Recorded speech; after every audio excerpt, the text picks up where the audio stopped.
If you haven't already, you guys need to check out my mans over at Heels, Pops, and Chair Shots, regardless of where you're at, whether it's in your ear holes with a podcast or in your eyes on YouTube. Make sure you're checking them out. Oh, yes.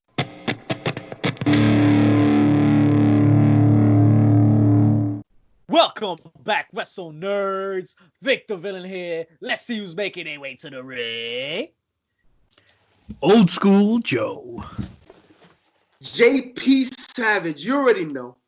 Hey, and Victor Villain here again. And we got a special guest for you folks here today. He is the Herald of the Crucible, the venomous and vile master of snake style. He is Ophidian, Shikara's own. Talk to him a minute. Did you gentlemen hear that? Because that's an entrance. You know what I'm saying? Like, but let me help you out just a little bit. I can spice it up some. You know what I'm saying? Do Please. help, please. I am venomous. I am vile. I am the master of snake style. The Cobra Supernova. The Ouroboros Ophidian. Ooh, Good Lord have mercy. Oh man! Now that was an entrance. That's how we announce you from now on. How you I doing, feel like man? I feel like that's his entrance inside the bedroom too. Oh, we getting personal early, baby. Yeah, I didn't know we were getting right We into that before. immediately. Hey, when the savage is loose, everything's without the captain. Oh man, Ophidian, man, we love your work in Shikara, man. We know where you're from. We follow you very well. Why don't you tell the fans that at home a little bit more about you, where you from, and a little bit more about yourself. Absolutely. As y'all already know, I'm Ophidian the Cobra, and I've spent the last 13 years traveling across the world. 19 different countries across 4 continents. Not only have I wrestled in them, but for the most part, I've taught in almost all those countries as well. Mainstay at Chikara Pro, was a trainer at the Wrestle Factory Chikara School for about 5 years, but now I teach at the ROH affiliate dojo, the Worldwide Dojo, which is run by Cheeseburger. Mm-hmm. Not only do I perform in ring, but I do a lot behind the scenes, and I mean a little bit of everything. I run a gear company called Closet Champion. Behind me, you see all the sewing stuff in a blue screen up. My wife and I run a company creating content, creating costumes and stuff for professional wrestling. So if it's a thing you can do in wrestling, whether it's video production, audio production, costuming, my wife and I do it. Amazing stuff. Hello. Hey, that's a good partner, right? That's a great tag team right there, There man. you go. You know exactly when to tag in.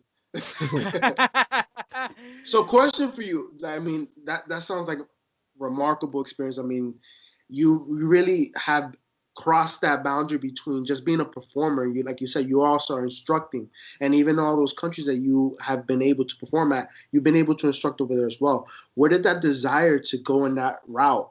Where did that come from? Was it your experience at Wrestle Factory in particular? Yeah, I can't say that was an innate desire. You know what I'm saying? Because like coming up in wrestling, I didn't expect to be able to do everything that I've done. I don't. This is not something I talk about very much, but like coming up with a poor kid from the hood, like you're not gonna you're just happy with almost anything you get. So the fact that I was even able to leave, well, in this case, I grew up in Jersey, in Camden. So Camden, okay. yeah, just to be able to, what I mean, like just going to Philadelphia was an accomplishment. Living across the bridge and going to another state. So I was just happy with what life gave me. I fell into training and stuff like that. I can't say accidentally, but it came naturally. Just stayed around to help a few students, learn a couple of tricks, work on the technique, and then eventually it turned into other students wanting to learn what I was teaching. Some of the senior guys, but guys that wanted to learn, and then that snowballed into me being given a set of keys to the Wrestle Factory.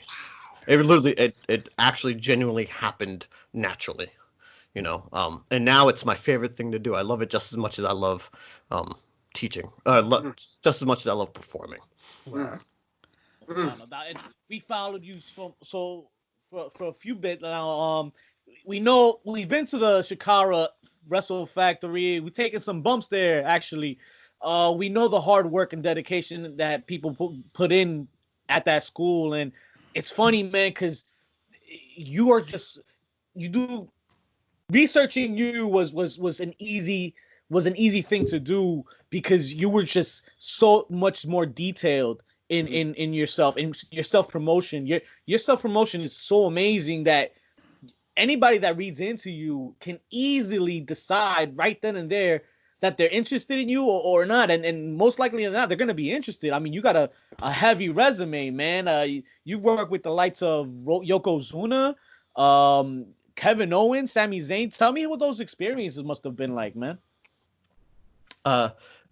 Because of what Chikara is, especially if you're a fan of the Chikara time frame from like 2007 to about 2013, we had a lot of big stars come through Chikara then.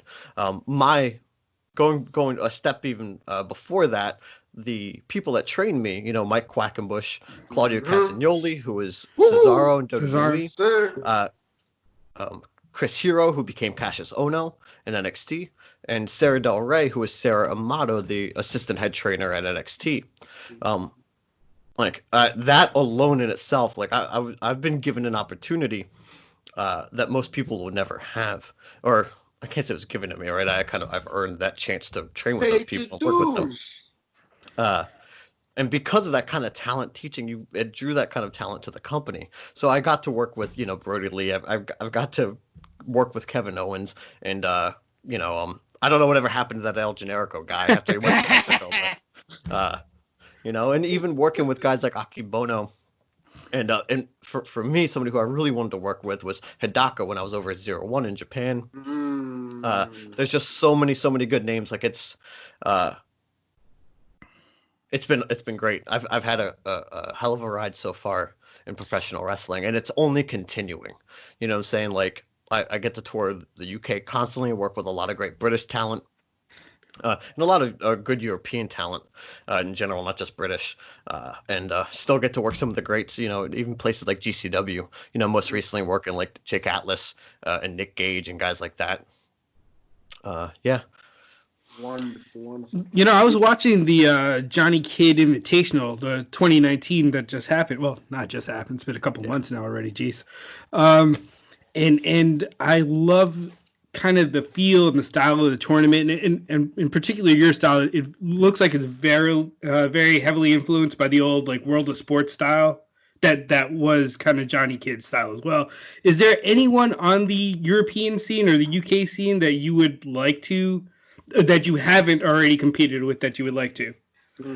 There's a name specifically that almost always comes to mind, and there's a group of wrestlers, if you don't know who they are, Attack Wrestling. Gotcha. And that company has put out a lot of really good talent, like Pete Dunne and Mark Andrews, Chris Brooks, Eddie Dennis. And not to say they molded them specifically, but a lot of these talents have come through there in the way that, I came through Chikara. And there's some great guys there. And Chris Brooks is somebody that I have not had the chance to work with, and I may not anytime soon. The dude, moved to Japan full time. So I may not have that opportunity right now, but I hope that it does come someday. And Wild Boar, who's absolutely, it's a guy who's on NXT right now, the NXT UK. Yeah. He's the head trainer of the Attack School, or it's not really, I'm sorry, the Dragon Pro School, which is affiliated with Attack. And he is somebody that, if I can't get Chris Brooks, I'll be happy with that too.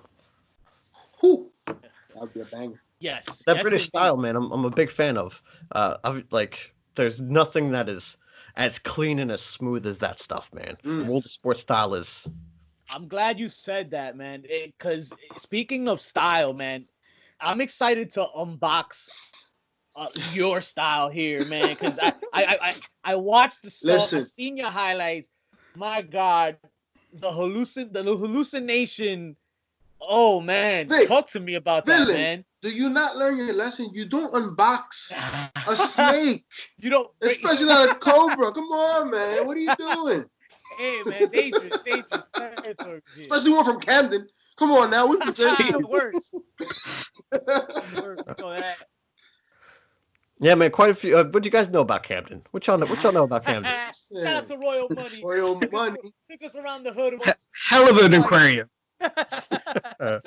There's a few of us state trooper out of Camden, one of my bros. There's a few of us from there that most people don't realize. Me, Amasis, and Lince Dorado, we all went to school together. You know, we all came up from the same. We all legit. We've all known each other since we were kids. Oh shit. So okay. and we all came up. We all came up together. So. Wow. What if you don't mind me asking, Ophidian, in your reptilian life, are you from Egypt or are you from somewhere else in this world? Caribbean, perhaps? I'm Puerto Rican, my friend. Wepa. Yeah. Hey. That's what's up. That's what's up. What goes on the map? Okay. Rep it. So talk to me about this most illegal move in wrestling history, man. How did that come about? So Amasis and myself are big fans of like old school like exploitation kind of content. Like I love old school martial arts films, specifically the Shaw Brothers stuff. And you can see, especially early on, where we drew our influences from. Amasis being a lot from those blaxploitation films from that era, and me kind of pulling from martial arts stuff. So we got a lot of the way that we portrayed ourselves, even so much to the language that Amasis would use when he cut promos. That was kind of like the framework that we wanted to live in. But there's something that was always kind of like true amongst all of that content, is that there's still a bit of wackiness, right? Like a bit of zany inside of all of that. So it just seemed right. Like, here's, Amasis he's well built, he's jacked, he could hold me. I thought it would be good if he waved me, around like his personal pet snake, which I was. He was the pharaoh, I was his bodyguard, and it just worked, man. We were doing that since day one, and people don't even realize that we've been doing that since our very first match. It took a while to figure out what we were, like what it actually meant in the world of wrestling. But in 2007, in our very first match, our debut at the ECW arena, we were doing that, and we got lucky that over time that. It broke out and went viral for us. So when was the exact moment that Osirian Portal decided, this is our gimmick, this is what we're doing? Like, how did it come about? Like, was it organic, or like, you guys think about it take a while to get? Amasis and I, when we backyarded from when we were kids, like we grew up best friends. Nice. So like we tagged with each other while we were backyarding. Like our backyarding was the street team. And so there was always a natural chemistry between us. It was just a matter of finding the right package, right, to bring it in the world of pro wrestling. And so you avoided the disclaimers that said, please do not try this at home. You did the same thing. What disclaimer? We thought that was encouragement. We didn't realize we weren't supposed to not do it. Listen, they didn't try it at home. They tried it in the backyard. It's completely different. Yeah. Hey, okay. We put down some cardboard and some carpet, and we were all right. There you go. Perfect. Phenomenal. Yeah, so a lot of that, like, generally is, like, you obviously have some input from a professional wrestling school, right? Your trainers will always kind of say, this is the direction we need to head in. Doesn't matter if you work for WWE, Ring of Honor, TNA, WCW, like whatever company you were a part of, regardless of the era, those companies help to dictate what you would be doing. But it's your job as the performer to take that direction and turn it into something, right? So while there was a general idea kind of helped formed by Chikara, Amasis and myself got to decide at least, what we'd look like. Like I came up with the design of my mask, I came up with the name and all that, but like they were the ones that were like, this is what the package is going to look like once we figure out the little nuanced stuff between the two of us. So there generally was something that came off of our heads, and at first, that first year was a little rough in look, and as is anything, the brand new idea. We turned, it turned into what it did for time. You did the damn thing. It's gold. It's money. And I appreciate that. That it's the little things in this business, man. And you sure do it well. I'll tell you that. And as amazing as they were as a team, when they went at it with each other, like watching that sarcophagus match was something to behold. Yeah, it's a lot of fun beating up your friends. Yeah, exactly, right? You hit them harder. I heard you into diss tracks. Oh man, don't even bring that up. I did that as a joke, and I can't believe it worked. That how it works, though. That you, Yeah. you know, when something's that organic, man. I know me personally, I appreciate it more when it's that much organically, and then I find out stories like this. Yo, it's what it's all about at the end of the day. Yeah. And what can you attest? Or if you can't attest most or not all of what you've done in this business to what Quackenbush has taught you, what can you attest? The one thing that I can say about not just Chikara, not just Mike Quackenbush, but the environment overall is the what it instilled, the work ethic it instilled in a lot of us that came through there. It's an environment that encouraged learning and encouraged you to always better yourself in some capacity.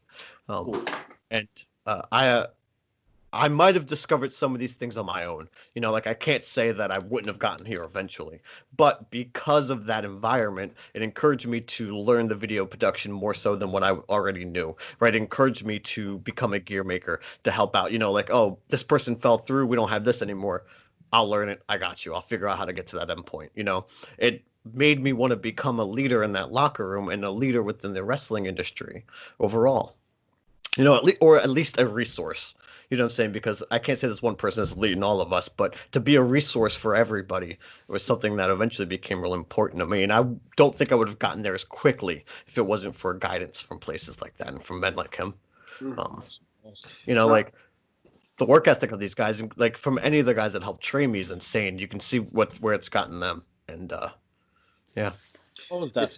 It's phenomenal because we, like as Vic had mentioned in the past, we ourselves have been to certain seminars with Mike Quackenbush, with Bryce, phenomenal trainings, and it just gives you another idea when it comes to the business and the amount of flexibility and also the amount of freedom you have within it.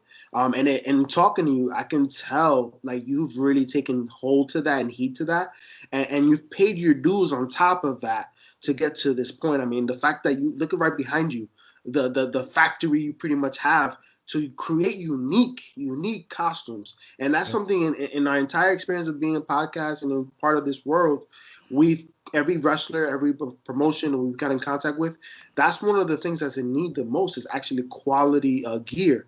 It's one of the hardest things to get at a good price, and you always look phenomenal, man. I mean, that one match where you could continue shedding, bro. I'm like, yo, until when is it gonna keep going? And those are all, you made all of those masks, correct? Yeah. Some of the older stuff I didn't. I started, the first mask we made was 2015, right? The first mask that we made as a company. It was 2014 or 15. For you? No, not for me, just in general.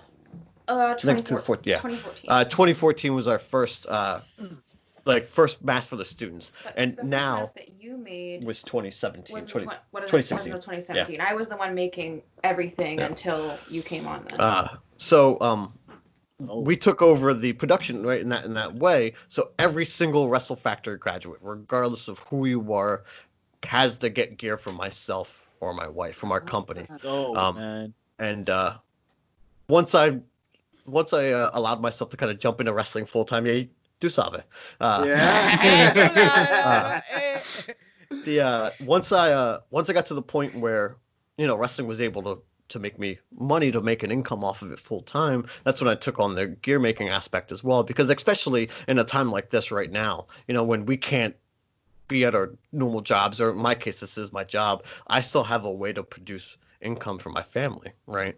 So and that's super important to me because you never know whether it's injury, you don't know when you're going to lose your job, you don't know when something like this is going to go down. And I've got a room full of stuff to allow me to, you know, to continue to make money regardless of what's happening on the world. You answered my next question would be how were you doing throughout these times? And I mean, hopefully it hasn't been much of a burden or business as usual. I'm hoping. I set myself up before all this went down. You know, like there's something that I can say that I do that most wrestlers or just most performers in general don't, and that outside of just, you know, performing in front of a live crowd, right? I was making video content for Chikara. Almost all the Crucible stuff was either shot or directed by me. Shout out to the Crucible. I think the bad guys made a little cameo in one of those Our shirt did pop up when Mike came in and found Ophidian working with his new crew. That was us on his shirt. So, doing that video stuff here, I'm making, obviously masks, but like if you go online, you can buy my entrance music. I've got a full album's worth of entrance music that you can buy. I sell mask patterns, not like, so you can make the stuff yourself right at home. Whether it's using Patreon, which I've been on Patreon for about 4 years now, with my wife, we have the joint Patreon. Like there's always ways, there's multiple pieces of income coming from a little bit of everywhere. I was well set up for something like this. And so, we both were, luckily with her help. It's like, yeah, I can't. That's what I said earlier, you guys. Like, I can't really complain about what's happening because, like, I'm well taken care of. But that was definitely through years of setting myself up, and setting us up. God bless you for that, man. That's a smart thing to do. And then, listen, Godspeed, man. And not everybody's well fortunate, and you seem to have a great path and a great system you got running there, man. Definitely. You have a favorite mask? The one I'm wearing right now, or this style. This all right. version of my mask is my favorite. What's that called? What's the difference between that one and the other ones? Well, I call this the Ouroboros. If you look into my eyes, right, you got this thing. Gotcha. Yeah, this. And the reason why I like this the most is because this replaces another one that I had. There was an angle in Chikara where I went a little crazy and took my mask off, and I went through different versions of my masks. There was one mask specifically that I wore. It was purple, and it had horns on it, or so people thought were horns. It was actually a snake, 2 snakes that went through my chin and out of my skull and wrapped around. So they were snakes that were just attached to my head. That was inspired from the movie 5 Deadly Venoms, the Shaw Brothers movie from the 70s. The master of snake style in that film wore a mask. All the masters wore a mask. So like that was my previous one to this one. The classic one, which I really like, the big head one, that hides my face completely. That's a Serpentor design. That was inspired by the old G.I. Joe villain. So they all come from some place that I personally love, something that kind of I grew up with, except for this one. This is a completely unique place. This is essentially the final evolution. Like this is what all those other mask variants led me to this point. I don't think I would have gotten here if it wasn't for those first ones, Oh, okay. Any Mortal Kombat influences some of your masks? You don't even know, man. I'm loving the Sub-Zero look, man. Awesome when you come up with the contacts, bro. There was you had the Sub-Zero look. There was 2 sets of gear that I had that were specific knockoffs of Ermac and Scorpion. Oh, but the Ermac from Mortal Kombat 9. Yeah. Like he had like this purple and gray red vest, and I wore that for a little bit when I was with the Batiri. And there was a set of gear that I don't talk about very often. That was straight from like the older Scorpion looks. So yeah, I mean a lot of my look. I've got 4 Mortal Kombat tattoos on my back. A lot of inspiration comes from Mortal Kombat. Xbox or PlayStation? You're gonna make me ask you now. Oh man, Xbox all the way. Oh, dope. So did you get 11? Oh yeah, I've got 11. I was just playing it yesterday using Spawn. Who's my favorite superhero, just straight up. So I was hyped to play with Spawn. Just trying to get ready for the new DLC coming out, next week. Post production, we're gonna add your gamer tag on here. Let them know, and we gonna battle too. I'm gonna get my game. I haven't gotten it though. I'm talking shit like I got it. Be careful, I don't want you to hurt yourself now. I played 10 with Scorpion, so let's see if I can keep up. We like to. I want to thank you for your time, man. Appreciate you in the midst of all this craziness. You still made the time and effort to join us today, man. And an exciting time for me to pick your brain and stuff, and all of us. We like to end with a lightning round, though. JP, if you want to take it over.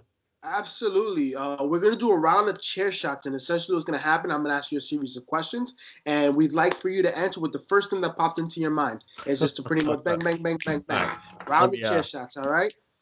Yeah, get that power drinks ready. Let's go. All righty. Here we go. All righty. What is your favorite movie? Favorite movie would be 5 Deadly Venoms. 5 Deadly Venoms. This is the 3rd time now mentioned in this episode. Love it. If you guys have not caught it, I actually was watching Watch Mojo Best Martial Arts Movies, and that came up. So that's the only reason I recognize it right now. I was watching that the other day. Next question. What sports do you enjoy watching? So I grew up doing taking martial arts. I did Goju-Ryu, Taekwondo, and Brazilian Jiu-Jitsu for about 12 years. So I absolutely loved early UFC, growing up. And I can still watch UFC now. I don't watch it as much because wrestling has overtaken my life, as as just the way life happened. And I grew up a 49ers fan. Unfortunately, that didn't pan out too well over the years. It makes sense if you're a 90s child. I mean, hey, they was just in the Super Bowl, so you still got, got a couple of years left. You got some hope. At least you're not a Giants fan right now. And I'm a Giants fan, and I'm saying that. Your favorite cheat meal? My favorite cheat meal is something we call in this household tachos. All right. So it's yeah. Yeah. Right. Yeah. So we take tater tots. You know what I'm saying, and then cover them in what you would cover in nachos. Ooh. So all your cheese, your sour cream, right? Your beans, your chicken or beef, whatever it is that you got, right? But the base, instead of it being chips, is tater tots. Trying that tomorrow. If you could have one superpower, what would it be? I already got a superpower, homie. It's hypnosis. Hey, yo!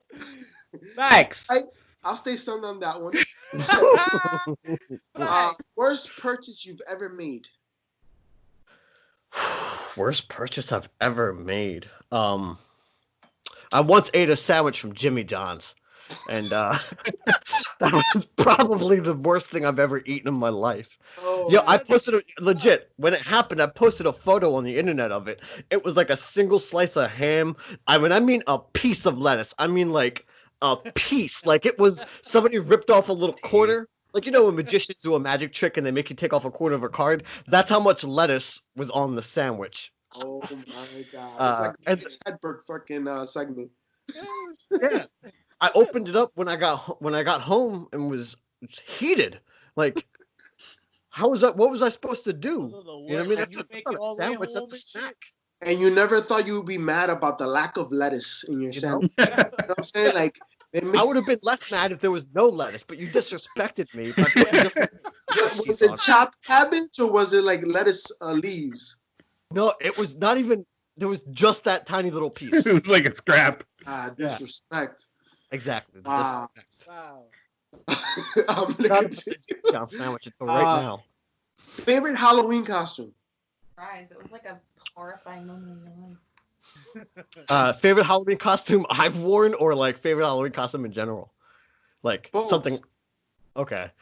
So as a kid, my parents would buy me the knockoff like Mortal Kombat costumes. Oh, okay. So tiny stuff, right? Have me a few. Yeah, exactly. So because I loved Mortal Kombat so much, I'd wear the costume all the time, and I had the soundtrack that I would play on my boombox and just fight my friends, wearing the Mortal Kombat costume. Oh my god!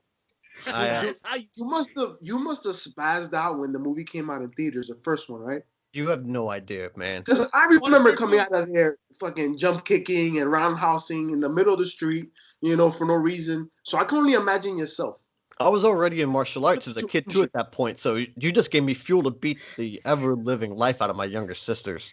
That's just training for Mortal Kombat at that point. Yeah. Which was you like more, one or two? I'm sorry? Which was you like one or two?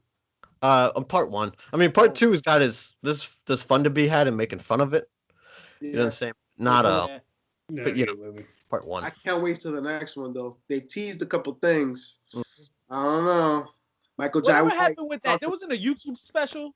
There was a whole series. They did 2 seasons of it. Okay. It's pretty good. It feels like Mortal Kombat. Okay. It does. It was definitely better than the TNT series. Yeah. Jesus. WCW Nitro. Yeah. Speaking of WCW Nitro, I'm gonna name 4 titles since you are a gamer. You have to eliminate one. Okay. WCW World Tour, WCW Revenge, WrestleMania 2000, No Mercy. Eliminate one. WrestleMania 2000, easy. Okay. I ain't mad at that. I'm just glad you didn't do me dirty and put Def Jam on there. Awesome game. I loved it. Phenomenal. You still don't get that type of gameplay in any other game. No, and it's disappointing that they haven't remastered those older games. I mean, brought back at least Vendetta, at least. Bro. At least. It's got to be a licensing thing. It has to be. That's the only thing. It happens with the sports games too, like in football games, stuff of that nature. That the same things happen. NBA, I think Live went through that because they were doing, instead of 2K the Live, they went through that a few years ago. So it happens, you know. Useless talent you have. A useless talent I have. I don't even know. Because man, everything I do, I try to monetize in some way because. You're really good at right. Oh yeah. You're really good at shooting games and first-person shooting. Useless talent is playing video games. You heard it here first, folks. Don't challenge him to duck hunt or buck hunt or Resident Evil for that matter. All right, and last question. Who is your favorite heel? My favorite heel? Mm-hmm. Oh, man, that changes so much. So, like, if we go generationally, you know what I'm saying?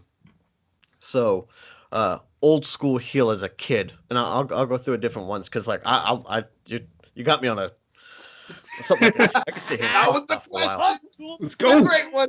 So, as a kid, there was nothing that was scarier than watching The Undertaker put dudes in body bags on TV. Like, this dude, as far as we knew as a kid, before you learn that Santa Claus isn't real, that Undertaker, I know. The Undertaker's putting dudes inside of killing people on television, and then he killed the Ultimate Warrior. He put him inside the boiler room. Like, I didn't even like the Ultimate Warrior. I didn't care, but and foaming. right, seeing a man get murdered was like, this is, I guess we're all witness to murder here, right? Like, we're all an accomplice now. So there's that. I love Lance Storm, WCW, when he was winning all the titles, renaming them Canadian championships. The mask. I love that mask he would come out with, man. There was just something about, right? And he wasn't like, he didn't do anything that was extremely vicious in any direction. You just knew you had to hate him. You saw him and how smug he was, and he represented everything that you, for the most part, right, as the good guys, as somebody that's watching, you don't want to like, right? And the fact that he was genuinely good, like, you hated him because of how actually good he was in the ring as a technician, you know, as a Oh yeah. So like, you're like, you deserve the belts because you're good, but fuck you, man. Yeah.